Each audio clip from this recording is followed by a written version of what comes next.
Can you imagine going back 2,000 years and being a part of one of the original church plants started by the disciples or by Paul? You don't know what a church building is supposed to look like. You don't have the history of hearing hymns on movies or hearing grandma and grandpa sing them.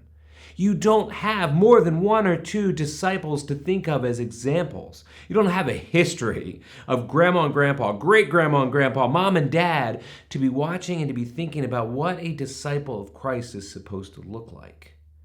You really have no idea how to make this church thing work.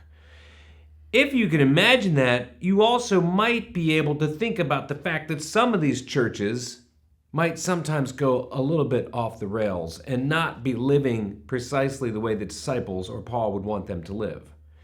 This is the reason that Paul is writing to the Colossians. He wants to bring them back. He wants to remind them of who they're supposed to be.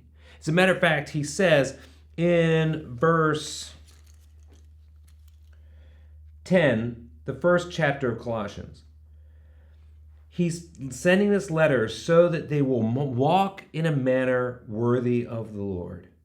Walk in a manner that is worthy of the Lord. And to do that, he says that we need to live into the hope and acknowledge the gospel of Jesus Christ, that there is power, that God has power to save us.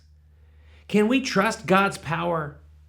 Because it's so much easier to trust my power. What does it look like to trust in God's power? What does it look like to walk in the gospel of Jesus Christ? I believe that's where Paul is going to lead us, and we're going to begin this week by taking our first step in the journey with the Colossians on what it looks like to live a life worthy of the Lord. If you want to hear more about that, if you want to know more about that, be here on Sunday. I hope to see you there.